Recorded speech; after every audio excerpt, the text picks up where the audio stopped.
video, I will be guiding you through the first 5 levels of the druid and give you the best spells, but there's more. I will go over wild shape, feats, and more. After this video, your druid will never take crap from anyone again. The druid does not really have a role. Druids can do any role. This is why they don't create crap. The healer goes down, you have great healing spells. Your barbarian was charmed, turn into a bear. Depending on your subclass, you will be better at different things. Moon druids are one of the best tanks in the game. Star druids are amazing at using all actions with little spell slot consumption. And shepherd druids are the best summoners in the game. But always remember, be adaptable. Talk about races. Druids can be any race and be fine, especially with Tasha's customizing your origin. But here are some really good races. Eladrin has good features, plus you are Fae. The whole seasons thing has you connected to nature. Lizard folk are really good too. Also connected to nature. And we're pretty much made to be druids. Or if you're a furry, be a tabaxi. And maybe the coolest, be a turtle. Just imagine being a turtle druid, casting conjure animals, summoning 8 sea turtles to rip your enemies to shreds. That's pretty cool. I'm going to go over the best druid feats. Tell me in the comments if I missed your favorite druid feat. Lucky, because it's always good. Resilient, constitution, or wardcaster. Druids use concentration spells a lot. All your best spells are concentration spells, so you need to have good concentration spells. Sentinel, it's always good. Observant, better perception. As a druid, your main score is wisdom, which is the same score as perception, one of the best skills in the game. You use it all the time. And passive perception is a really good thing to have. If you have proficiency in perception, and a plus 5 in wisdom, plus observant, at level, you can have 20 plus perception. That is crazy. Alert, get your concentration spells up early in the fight, thanks to plus 5 to initiative.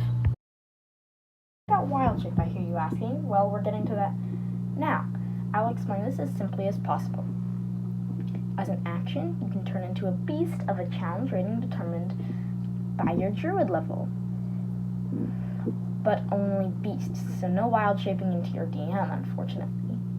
CR 1/4 at level 2, CR 1/2 at level 4, and CR 1 at level 8. That's when you get to turn into what CR beast and when. At level 4, you unlock swimming creatures, and at level 8, you unlock flying beasts. There's 2 combat wild shapes I recommend. First, the giant badger. It has a 10-foot burrow speed. In D&D, dirt has no AC because it has unlimited AC. And at CR 1/4, you can do this from level 1. Just cast some concentration spell, get into your little hole you make, and then nothing can get to you. Really, really good. Underrated, too.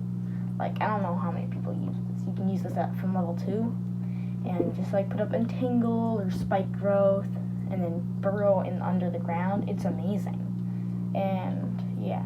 So always do this if you are fine with being kind of, camping down underground. And the CR1 brown bear does lots of damage and is very tanky. Especially good for moon druids who can turn into it from level 2, but for everyone else, level 8 is when you get to use this. We're going to talk about probably the most important part of the video, the best druid spells, spell levels 1, 2, and 3, because those are the spell levels you get from level 1 to 5. To speak with animals, you're a druid, so why not talk to nature? Yes, it's always very useful. Can talk to the cows, and yes, talk to the chickens. They probably have seen things nearby, so talk to the chickens. It'll be very helpful. Next, healing word. It's probably the best healing spell in the game. That's not a 9th level spell. It's a bonus action, so you can still cast the cantrip.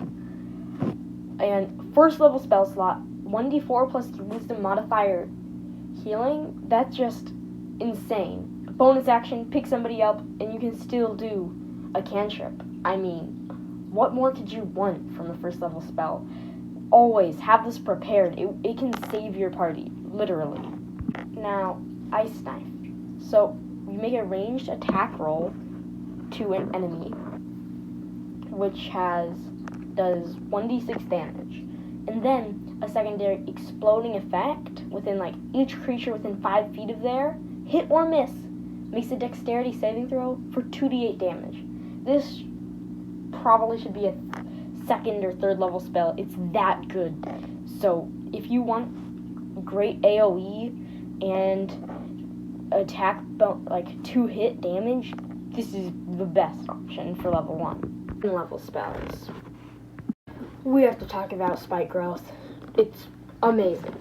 A 40-foot square, where difficult terrain, and 2d4 damage for each, like for every 5 feet they move, 2d4 damage, and they have to spend 10 feet for it.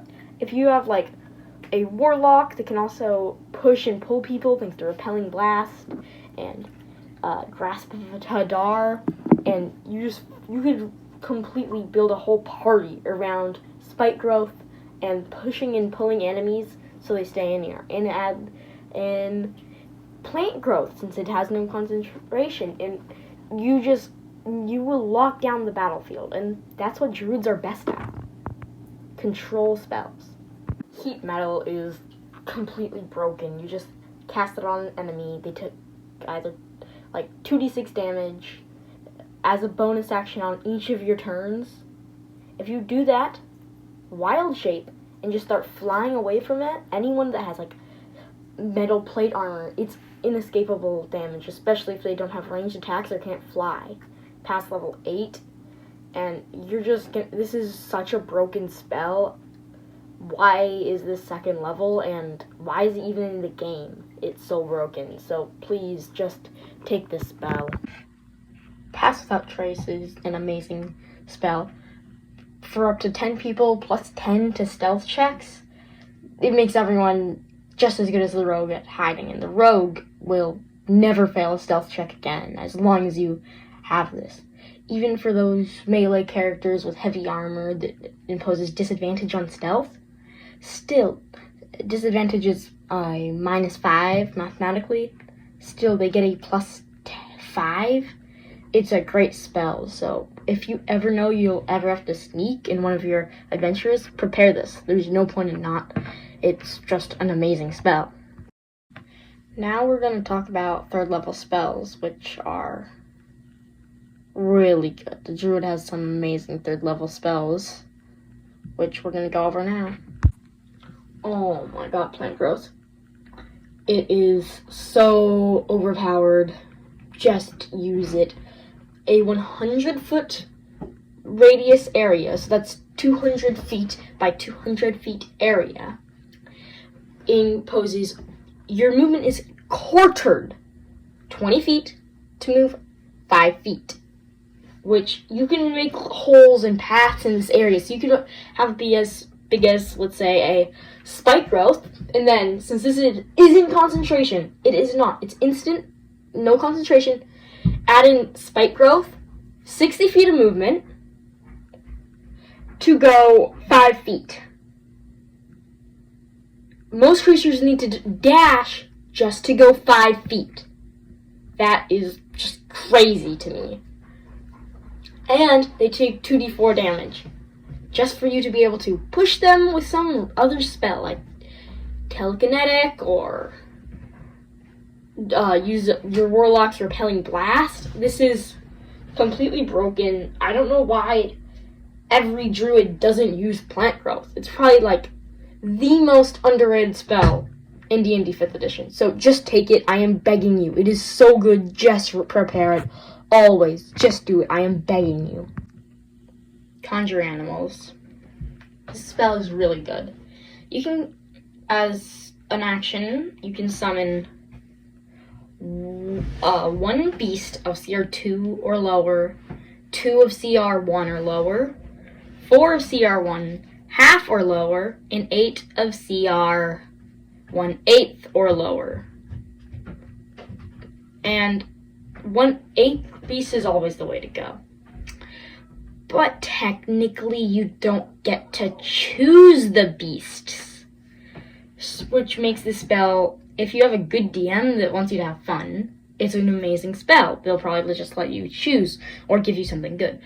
But if you have a bad DM, yeah, the spell will probably give you like 8 goldfish or something, and it will be completely worthless. But your DM's probably a great person and wants you to have fun, so just make sure you know how to use this. And you don't have to even use a action or bonus action to control these. They just take their turn like after yours.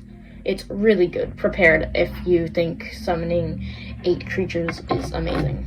4 or 2 or 1. Dispel magic. Just take it. Speak with plants. Alright. Plants are amazing scouts. The tree near a fort will probably know who's gone in, if there's any monsters nearby. The moss on a dungeon wall will probably be able to know stuff like what type of beasts, so you guys can plan. Well, your party can plan because they know what the moss has seen. It's really good. You're a druid. Talk to the moss. The animals are not animals. The plants are probably pretty dumb, but they probably have seen, what monsters are here. They can probably answer that question.